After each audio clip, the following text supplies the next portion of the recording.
ಜನವರಿ 10th ಇಂದ February 10th ವರೆಗೂ online ಮುಖಾಂತರ ಅಪ್ಲಿಕೇಶನ್ನ ಅಪ್ಲೈ ಮಾಡ್ಬೋದು. ಟೈಮ್ ತುಂಬ ಇದೆ, ಬರಿಬೇಡ, ವೆಯ್ಟ್ ಮಾಡಿ. ಎಲ್ಲ ವಿದ್ಯಾರ್ಥಿಗಳಿಗೂ welcome to my channel. Karnataka ಪರೀಕ್ಷಾ ಪ್ರಾಧಿಕಾರ ಈಗ KCET 2024 ಅಪ್ಲಿಕೇಶನ್ನ ಆನ್ಲೈನ್ ಮುಖಾಂತರ ಕಾಲ್ಫರ್ ಮಾಡಿದೆ. ಸೊ ಅಪ್ಲಿಕೇಶನ್ನ ನೀವು ಆನ್ಲೈನ್ ಮುಖಾಂತರ ಅಪ್ಲೈ ಮಾಡೋದಕ್ಕೆ ಇವತ್ತಿಂದ ಸ್ಟಾರ್ಟ್ ಆಗ್ತಾ ಇದೆ. ಅಪ್ಲಿಕೇಶನ್ನ ಆನ್ಲೈನಲ್ಲಿ ಅಪ್ಲೈ ಮಾಡೋದಕ್ಕಿಂತ ಮುಂಚೆ ಕೆಲವು ಡಾಕ್ಯುಮೆಂಟ್ಸ್ಗಳನ್ನ ನೀವು ರೆಡಿ ಮಾಡ್ಕೊಬೇಕು. ಓಕೆ, ಅಪ್ಲಿಕೇಶನ್ನ ಆನ್ಲೈನಲ್ಲಿ ಅಪ್ಲೈ ಮಾಡೋದಕ್ಕಿಂತ ಮುಂಚೆ ಈ ಡಾಕ್ಯುಮೆಂಟ್ಸ್ಗಳನ್ನ ನೀವು ರೆಡಿ ಮಾಡ್ಕೊಬೇಕು. First one, SSLC 10th marks card, ಅಲ್ಲಿರೋ ರಿಜಿಸ್ಟರ್ ನಂಬರ್ನ ಎಂಟ್ರಿ ಮಾಡಬೇಕು ಮತ್ತು ಡೇಟ್ ಆಫ್ ಬರ್ತನ್ನ ಎಂಟ್ರಿ ಮಾಡೋದಕ್ಕೆ. ಡೇಟ್ ಆಫ್ ಬರ್ತ್ ಮತ್ತು ರಿಜಿಸ್ಟರ್ ನಂಬರ್ ಕರೆಕ್ಟಾಗಿ ಎಂಟ್ರಿ ಮಾಡಬೇಕು, ಮಿಸ್ಟೇಕ್ ಆಗಬಾರ್ದು. ನಿಮ್ಮ ನೇಮನ್ನು ಎಂಟ್ರಿ ಮಾಡಬೇಕು. ನೆಕ್ಸ್ಟ್ ಇನ್ನು ಬೇಕಾಗಿರೋದು 12th ಮಾರ್ಕ್ಸ್ ಕಾರ್ಡ್. ಇದು ಪ್ರೀವಿಯಸ್ ಇಯರ್ ಎಕ್ಸಾಮ್ಸ್ ಬರ್ತಿದ್ರೆ ಅಂತಹ ವಿದ್ಯಾರ್ಥಿಗಳ ಹತ್ರ ಮಾರ್ಕ್ಸ್ ಕಾರ್ಡ್ ಇರುತ್ತೆ, ಅದನ್ನು ಇಟ್ಕೊಳ್ಳಿ. ಸಪೋಸ್ ಈ ವರ್ಷ ನೀವು ಫ್ರೆಷರ್ಸ್ ಅಂದರೆ ನಿಮ್ಮ ಹತ್ರ ಇನ್ನೂ ಎಕ್ಸಾಮ್ಸ್ ಬರದೇ ಇಲ್ಲ, ಮಾರ್ಕ್ಸ್ ಕಾರ್ಡ್ ಬಂದಿರಲ್ಲ, ನಿಮ್ಗೆ ಅದ್ರ ಬಗ್ಗೆ ಯೋಚನೆ ಬೇಡ. ಇನ್ನು ನೆಕ್ಸ್ಟು ನೀವು ಯಾವ್ಯಾವ ರಿಸರ್ವೇಷನ್ನ ಕ್ಲೈಮ್ ಮಾಡ್ತಿರೋ ಆ ಎಲ್ಲ ಡಾಕ್ಯುಮೆಂಟ್ಸ್ ಇರಬೇಕು.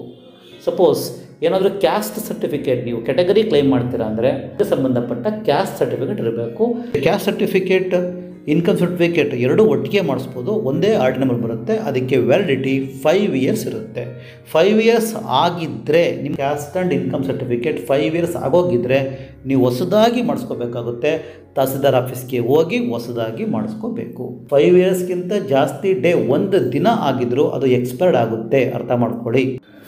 ಒಂದು ವೇಳೆ ನೀವು ಕನ್ನಡ ಮೀಡಿಯಂ ಕೋಟಾ ಕ್ಲೈಮ್ ಮಾಡ್ತೀರಾ ಅಂದರೆ 1 to 10th, ಫಸ್ಟ್ ಸ್ಟ್ಯಾಂಡರ್ಡಿಂದ 10th ಸ್ಟ್ಯಾಂಡರ್ಡ್ವರೆಗೂ ಕನ್ನಡ ಮೀಡಿಯಮಲ್ಲೇ ಓದಿರಬೇಕು. ಅದಕ್ಕೆ ಬೇಕಾದ ಡಾಕ್ಯುಮೆಂಟ್ಸ್ಗಳನ್ನ ನೀವು ರೆಡಿ ಮಾಡ್ಕೊಬೇಕು. ಇದಕ್ಕೆ RD ನಂಬರ್ ಇರೋದಿಲ್ಲ ಮತ್ತು ವ್ಯಾಲಿಡಿಟಿ ಇರೋದಿಲ್ಲ.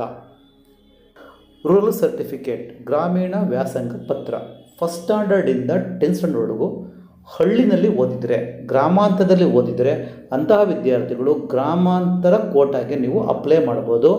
ಅದಕ್ಕೂ ಅಷ್ಟೇ RD ನಂಬರ್ ಇರೋದಿಲ್ಲ, ನೋ ವ್ಯಾಲಿಡಿಟಿ. ನೀವೇನಾದರೂ ಕ್ರೀಮಿ ಲೇಯರಲ್ಲಿ ಅಪ್ಲೈ ಮಾಡ್ತೀರಂದರೆ ಕ್ರೀಮಿ ಲೇಯರ್ ಸರ್ಟಿಫಿಕೇಟ್ ಇರಬೇಕು. ಒಂದು ವೇಳೆ ನೀವು ಹೈದರಾಬಾದ್ ಕರ್ನಾಟಕ ಆ ಕೋಟಾಗೆ ಅಪ್ಲೈ ಮಾಡ್ತೀರಾ ಅಂದರೆ ಅದಕ್ಕೆ ಸಂಬಂಧಪಟ್ಟ ಡಾಕ್ಯುಮೆಂಟ್ಸಲ್ಲಿರೋ RD ನಂಬರ್ ಕರೆಕ್ಟಾಗಿರಬೇಕು. Details of studied in Karnataka, ಕರ್ನಾಟಕದಲ್ಲಿ ಮಿನಿಮಮ್ 7 years ನೀವು ಓದಿರಲೇಬೇಕು, either including SSLC or PUC. ಹಾಗಾಗಿ 7 years ಸ್ಟಡಿ ಸರ್ಟಿಫಿಕೇಟ್ ಡೀಟೇಲ್ಸ್ ಇದ್ದರೆ ಸಾಕು, ಯಾಕೆಂದರೆ ನೀವು ಫಾರಮಲ್ಲಿ ಎಂಟ್ರಿ ಮಾಡಬೇಕಾಗುತ್ತೆ. Okay, next candidates latest passport size photo JPG format ಇರಬೇಕು. ಮ್ಯಾಕ್ಸಿಮಮ್ 50 KB ಸೈಜ್ ಇರಬೇಕು. ಅದಕ್ಕಿಂತ ಜಾಸ್ತಿ ಆದರೆ ಅಪ್ಲೋಡ್ ಮಾಡೋದಕ್ಕೆ ಆಗಲ್ಲ. ಇನ್ನು next candidate signature JP format ಇರಬೇಕು. ಮ್ಯಾಕ್ಸಿಮಮ್ 50 KB ಸೈಜ್ ಇರಬೇಕು. ನೀವು ಒಂದು ವೈಟ್ ಶೀಟ್ಗೆ ಸಿಗ್ನೇಚರ್ ಮಾಡ್ಕೋಬೇಕು. ಆ ಸಿಗ್ನೇಚರ್ನ ಫೋಟೋ ತೊಗೋಬೇಕು. ಫೋಟೋ ತೊಗೊಂಡು ಅದನ್ನು JPG ಫಾರ್ಮೆಟಲ್ಲಿ 50 KBಗೆ ರೆಡ್ಯೂಸ್ ಮಾಡಬೇಕು. ಹೇಗೆ ರೆಡ್ಯೂಸ್ ಮಾಡಬೇಕು ಅನ್ನೋದನ್ನು ನೆಕ್ಸ್ಟ್ ವಿಡಿಯೋದಲ್ಲಿ ನಿಮಗೆ ಅಪ್ಲೋಡ್ ಮಾಡಿ ತೋರಿಸ್ತೀವಿ. ಅದಕ್ಕೋಸ್ಕರ ನಮ್ಮ ಚಾನಲ್ಗೆ ಹೊಸಬರಾಗಿದ್ದರೆ ಸಬ್ಸ್ಕ್ರೈಬ್ ಮಾಡ್ಕೊಳ್ಳಿ. ಮುಂದೆ ನಾವು ಮಾಡೋ ಪ್ರತಿಯೊಂದು ವಿಡಿಯೋನು ನಿಮಗೆ KCET ಎಕ್ಸಾಮ್ಸ್ಗೆ ಅಥವಾ KCET ಅಪ್ಲಿಕೇಶನ್ ಫಾರಮ್ ಅಪ್ಲೈ ಮಾಡೋದಕ್ಕೆ ಭಾಳ ಹೆಲ್ಪ್ಫುಲ್ ಆಗುತ್ತೆ. Candidates left hand thumb impression, ನೀವು ಲೆಫ್ಟ್ ಹ್ಯಾಂಡ್ ಥಂಬ್ ಇಂಪ್ರೆಷನ್ನ ಅಗೈನ್ ಒಂದು ವೈಟ್ ಶೀಟ್ ಮೇಲೆ ಇಂಪ್ರೆಸ್ ಕೊಡಿ. ಅದನ್ನು ಫೋಟೋ ತೊಗೊಳ್ಳಿ. ಫೋಟೋ ತೊಗೊಂಡು ಮತ್ತೆ ನೀವು 50 KB ಒಳಗಡೆ ರೆಡ್ಯೂಸ್ ಮಾಡ್ಕೊಬೇಕು. ಆ ರೆಡ್ಯೂಸ್ನ ಹೇಗೆ ಮಾಡಬೇಕು ಅಂತ ನೆಕ್ಸ್ಟ್ ವಿಡಿಯೋ ನಿಮಗೆ ತಿಳಿಸ್ಕೊಡ್ತೀವಿ. ಇದಿಷ್ಟೇ ಸದ್ಯಕ್ಕೆ ಬೇಕಾಗಿರೋ ಡಾಕ್ಯುಮೆಂಟ್ಸ್.